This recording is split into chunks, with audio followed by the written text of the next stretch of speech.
नमस्कार, मैं हूं विद्यासागर। स्वागत है आप सभी का देवभूमि में। और सबसे पहले बात ऋषिकेश की करेंगे, जहां से खबर आ रही है 6 अप्रैल को रायवाला पहुंचेंगे सीएम तीरथ सिंह रावत। 6 अप्रैल को धूमधाम से मनाया जाएगा बीजेपी का स्थापना दिवस। स्थापना दिवस के लिए कार्यक्रम का आयोजन किया जा रहा है। कार्यक्रम में सीएम सहित कई दिग्गज नेता शिरकत करेंगे। बीजेपी प्रदेश अध्यक्ष मदन कौशिक सहित प्रदेश प्रभारी दुष्यंत कुमार गौतम भी रहेंगे उपस्थित। बीजेपी के जिला महामंत्री और मंडल अध्यक्ष ने की प्रेस कॉन्फ्रेंस और तब जानकारी दी है।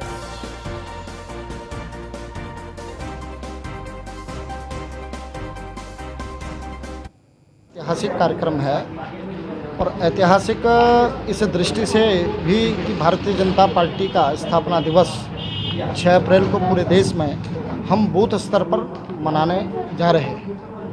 लेकिन यहाँ पर हमारा सौभाग्य है कि उस दिन माननीय विधानसभा अध्यक्ष जी के कार्यकाल विधानसभा अध्यक्ष के रूप में 4 वर्ष पूर्ण हो रहे हैं। तो इस उपलक्ष्य में प्रत्येक बूथ से जो कार्यक्रम हमने बूथों पर करना है, हमने लक्ष्य रखा हुआ कि एक बूथ से कम 10 कार्यकर्ता हमारे उस रैली में पहुँचें। और सौभाग्य है कि माननीय प्रदेश अध्यक्ष जी, माननीय प्रदेश के मुख्यमंत्री जी और राष्ट्रीय प्रभारी, सह प्रभारी सभी का मार्गदर्शन हमें वहाँ पर मिलेगा। और मुझे लगता है कि ये ऋषिकेश विधानसभा क्षेत्र के कार्यकर्ताओं का जैसे हमारा 6 अप्रैल को पार्टी स्थापना दिवस है, पूरे देश में भारतीय जनता पार्टी इसको मनाती है। प्रदेश स्तर पे भी ये कार्यक्रम मनाया जा रहा है। तो ऋषिकेश विधानसभा का एक बड़ा कार्यक्रम, भव्य कार्यक्रम हम जो है करने जा रहे हैं। ये रायवाला पाम रिजॉर्ट है, वहाँ पे एक जनसभा के रूप में।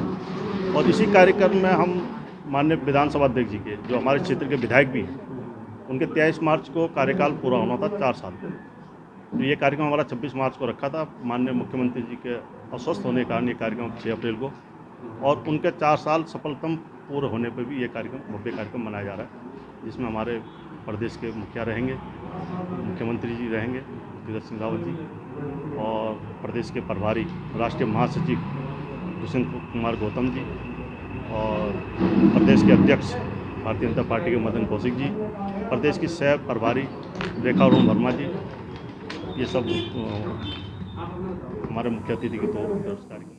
वहीं मुख्यमंत्री तीरथ सिंह रावत ने वर्चुअल माध्यम से इंटीग्रेटेड हेल्थ इंफॉर्मेशन प्लेटफॉर्म को लॉन्चिंग कार्यक्रम में प्रतिभाग किया है। केंद्रीय स्वास्थ्य मंत्री डॉक्टर हर्षवर्धन ने सोमवार को IHIP को लॉन्च किया। IHIP पोर्टल के अंतर्गत अभी 33 तरह की बीमारियों को जोड़ा गया है। इस पोर्टल के माध्यम से विभिन्न प्रकार की बीमारियों की ऑनलाइन रिपोर्टिंग होगी। किसी राज्य के किसी भी क्षेत्र में फैल रही बीमारियों के बारे में इस सिस्टम के माध्यम से पता चलेगा, जिससे उसको जल्द नियंत्रित करने में मदद मिलेगी। केंद्रीय स्वास्थ्य मंत्री डॉक्टर हर्षवर्धन ने कहा कि स्वास्थ्य के प्रति जागरूकता की दृष्टि से यह देश में एक ऐतिहासिक कदम है। प्रधानमंत्री नरेंद्र मोदी के डिजिटल इंडिया के संकल्प की दिशा में स्वास्थ्य के क्षेत्र में यह एक महत्वपूर्ण प्रयास है। उन्होंने कहा कि IHIP के विकसित करने के लिए अनेक प्रयास किए गए हैं। इसके लिए विश्व स्वास्थ्य संगठन भी पूरा सहयोग, वहां से भी पूरा सहयोग मिला है।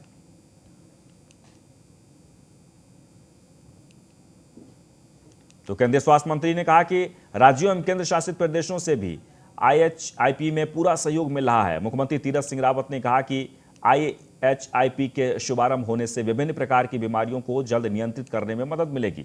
यह स्वास्थ्य के क्षेत्र में एक महत्वपूर्ण उपलब्धि है। मुख्यमंत्री ने कहा कि IHIP के क्रियान्वयन के लिए राज्य में 1282 टैबलेट उपलब्ध कराए गए हैं। ANM, आशा और लैब टेक्नीशियन को प्रशिक्षण दिया गया है। न्याय पंचायत स्तर तक प्रशिक्षण दिया गया है।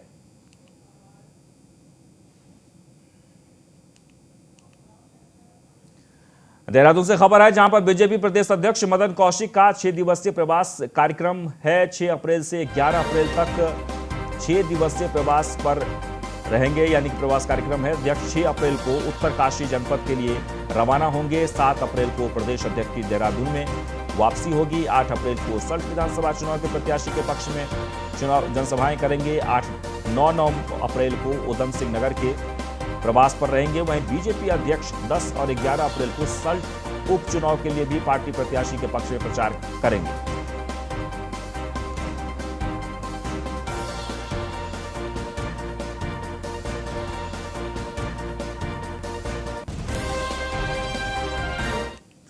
वहीं कांग्रेस ने बीजेपी पर निशाना साधा है। राज्य में बेरोजगारी और भ्रष्टाचार का आरोप लगाया। सल्ट विधानसभा उपचुनाव के प्रचार में व्यस्त हैं सभी नेता। बीजेपी सरकार से जनता परेशान है।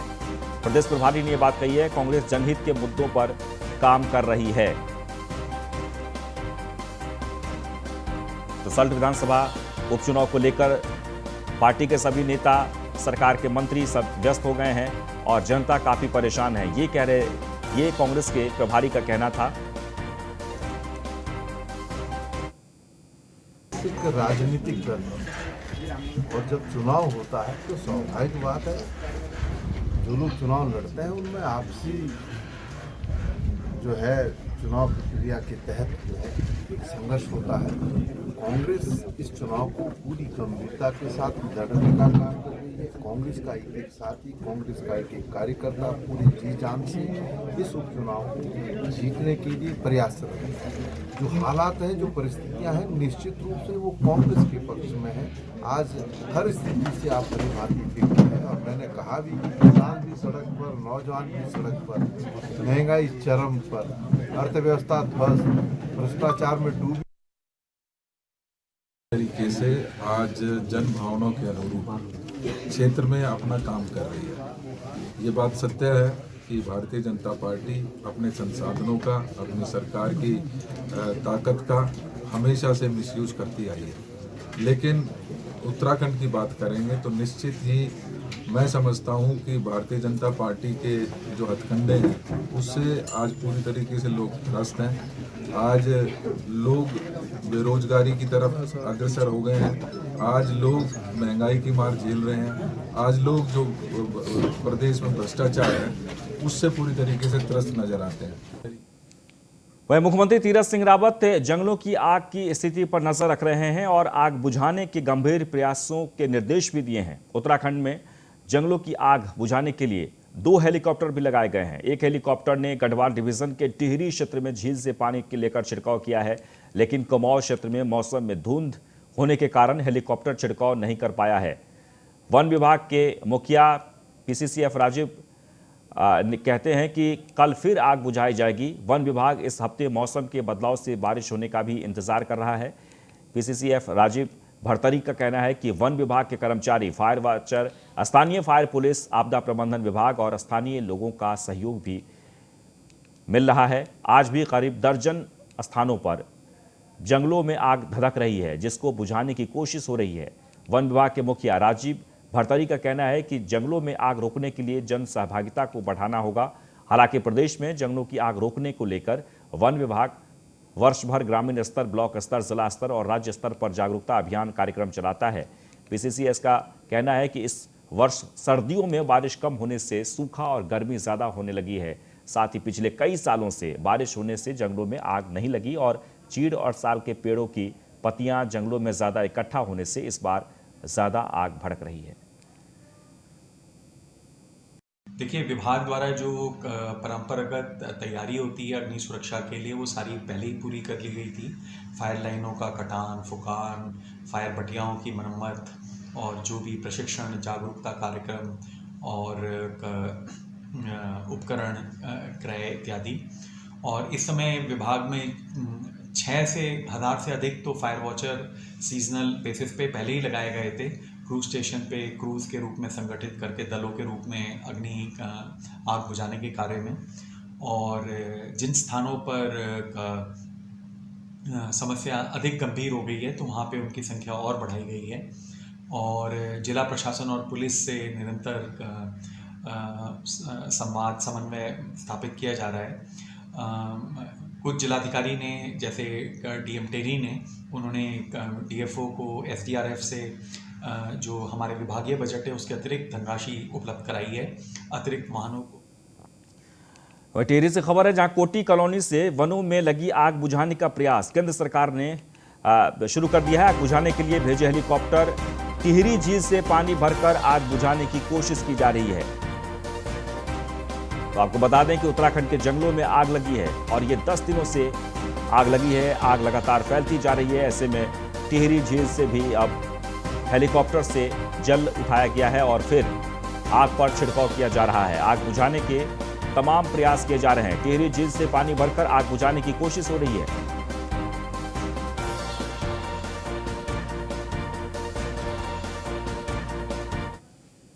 वह 3 अप्रैल को थाना लक्ष्मण झूला से सूचना मिली कि 70 धाम के पास एक व्यक्ति नदी में डूब गया है। सूचना पर एसआई चंदन सिंह के हमरा एसडीआरएफ की डीप डाइविंग टीम रेस्क्यू उपकरणों के साथ घटनास्थल के लिए रवाना हुई।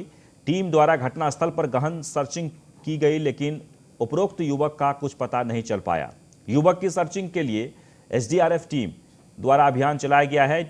डीप डाइविंग टीम द्वारा कड़ी मशक्कत के बाद डूबे हुए 22 साल के युवक उज्जवल कुमार तिवारी के शव को बरामद कर सिविल पुलिस को सौंप दिया गया है।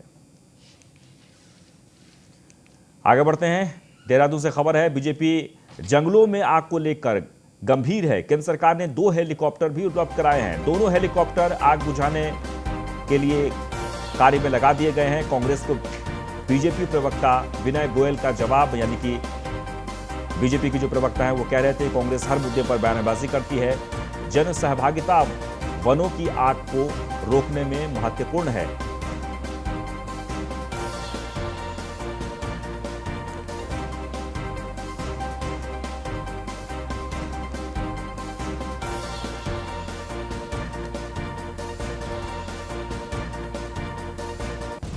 उत्तराखंड के जंगलों में लगी आग को लेकर सियासत भी तेज हो गई है। कांग्रेस ने सरकार पर निशाना साधते हुए सीधे सीधे कहा है कि आग को बुझाने के लिए कोई ठोस उपाय नहीं किए जा रहे हैं। और ऐसे में बीजेपी के प्रवक्ता ने इस मामले में जवाब दिया। उन्होंने कहा कि कांग्रेस का काम ही है सिर्फ राजनीति करना, आग बुझाना हमारी जिम्मेदारी है, प्राथमिकता है और हम सब लगे हुए हैं, लेकिन जन सहभागिता भी जरूरी है।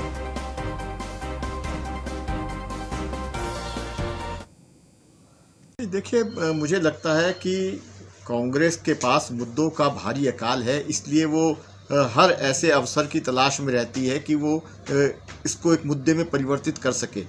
जबकि भारतीय जनता पार्टी की सरकार ने त्वरित कदम उठाते हुए तुरंत केंद्र सरकार से हेलीकॉप्टर देने का भी आग्रह किया है और तुरंत हमें हेलीकॉप्टर उपलब्ध भी हो गए हैं और उसके लिए सारे प्रयास किए जा रहे हैं।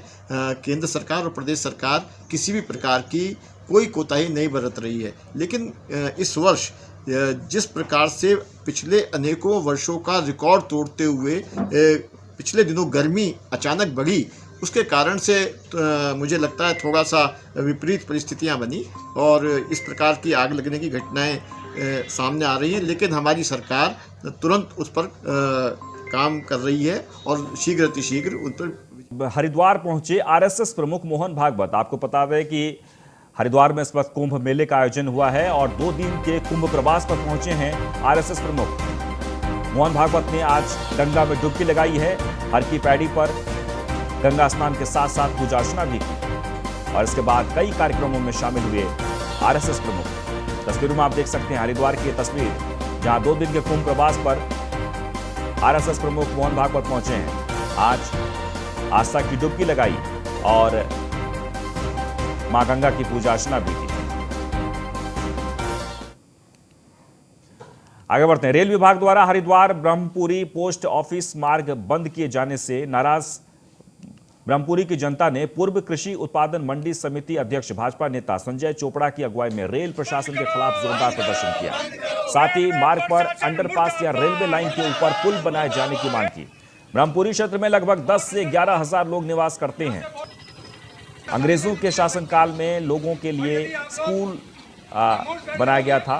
ब्रह्मपुरी में रहने वाले लोगों के लिए मुख्य बाजार में जाने का पोस्ट ऑफिस मार्ग मुख्य मार्ग है। इस मार्ग को बंद किया जाना व पुराने पुल को हटाए जाने से क्षेत्र के निवासियों को बहुत सारी कठिनाइयों का सामना करना पड़ रहा है। इसे लेकर स्थानीय निवासियों द्वारा आज प्रदर्शन किया गया। पूर्व कृषि उत्पादन मंडी समिति अध्यक्ष और भाजपा नेता संजय चोपड़ा का कहना है कि 10 से 11 हजार जनता यहां पर रहती है। शहरी क्षेत्र में जाने के लिए यहां पर एक वैकल्पिक मार्ग था और लोहे का पुल था, जिसे रेलवे द्वारा बंद कर दिया गया है। इस पुल को अंग्रेजों के शासनकाल में बनवाया गया था। फिलहाल घोर निंदा करते हुए रेल मंत्री से मांग करते हैं कि यहां पर अंडरपास बनाया जाए और लोहे का पुल अगर हमारी मांगें नहीं मानी गई तो उसके लिए आंदोलन और भी किया जाएगा, ये कह रहे थे आंदोलनकारी।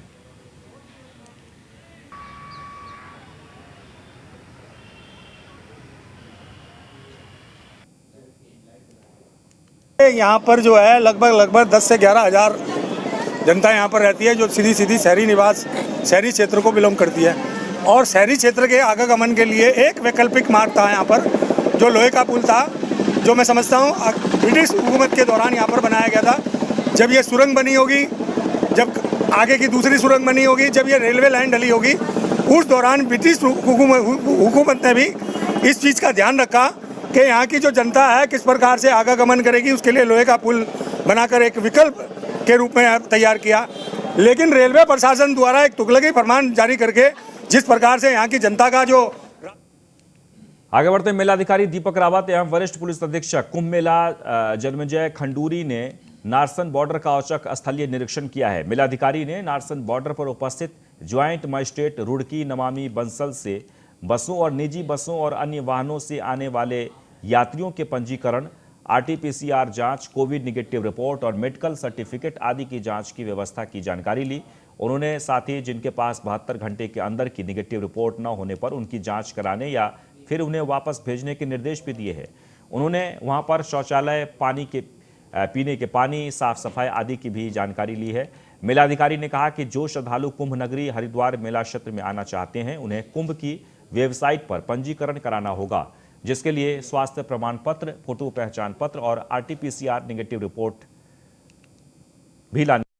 प्रवेश करने से पहले एक तो रजिस्ट्रेशन आवश्यक होगा पोर्टल पे, और दूसरा इस रजिस्ट्रेशन के अंदर RT-PCR कोविड नेगेटिव रिपोर्ट होना भी बहुत आवश्यक है। आप जानते हैं कि बड़ी तेज़ी से कोविड केस में वृद्धि हुई है, इसलिए कोविड नेगेटिव रिपोर्ट के बाद भी इसमें एंट्री संभव होगी। तो मैं देख रहा था यहाँ पे किस तरह से हम लौटा रहे हैं गाड़ियों को, नहीं लौटा रहे हैं, गाड़ी को अपने सामने लौटाया भी है। तो कुल मिला के भी व्यवस्था यहाँ पे मेरे हिसाब से ठीक होने लग गई है। लेकिन आने वाले दिनों में आपके माध्यम से कहना चाहूँगा ये मैसेज दूर तक जाए कि कोविड नेगेटिव रिपोर्ट आवश्यक है। यदि आपके पास कोई नहीं है तो बिल्कुल आपका जो प्रवेश है वर्जित हो, तो उस पर आप ध्यान दें, और हम सबके स्वास्थ्य के लिए, हम सबकी सेफ्टी के लिए। और देहरादून से खबर है, जहां पर सचिवालय में वैक्सीन के लिए कैंप लगाया गया है। 45 वर्ष से ऊपर आयु के कर्मचारी अधिकारियों को वैक्सीनेशन किया जा रहा है। अपर मुख्य सचिव राधा रतूड़ी ने वैक्सीनेशन का जायजा लिया, लोगों से कोविड नियमों का पालन करने की अपील की है।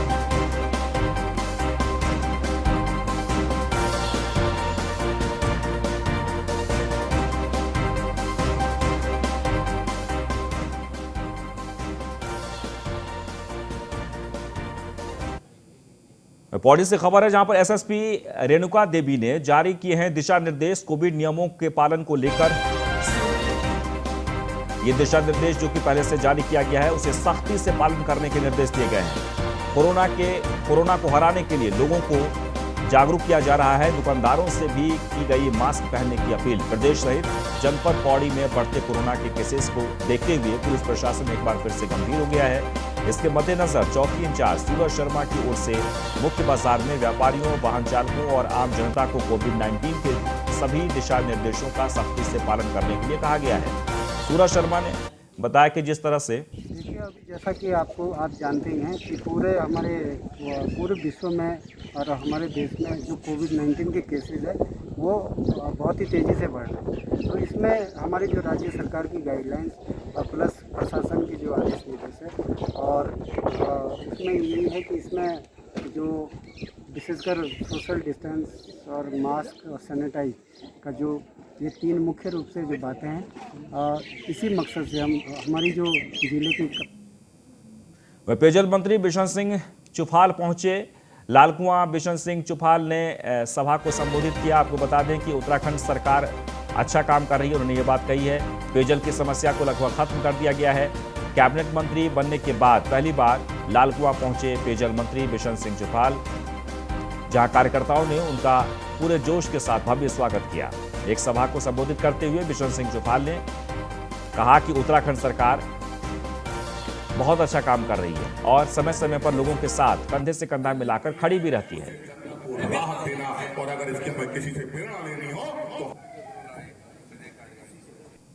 बिंदु खता के बारे में पूरी सरकार उस पर विचार कर रही है, उसके समाधान कैसे निकले करके इस पर विचार कर रही है। हम लोग सब लोग इस पर बिंदु खता जैसे बहुत सारे गांव है हमारे, 1 लाख की जनसंख्या है, बगाचौन है, आपके इसी जनपद में दमोह है, हमारे पिथौरागढ़ जनपद में गढ़वाल मंडल में। वह देहरादून हाईवे पर फ्लाईओवर पर हाथी और हाईवे के दोनों ओर वाहनों की आवाजाही बंद हो गई। आपको बता दें कि हाथी के आने से दोनों ओर से वाहनों की आवाजाही बंद हो गई। हाथी को देखने के लिए भीड़ लग गई। तस्वीरों में आप देख सकते हैं हाईवे के दोनों ओर वाहनों की आवाजाही के लिए रुक गई। तस्वीरों में आप देख सकते हैं।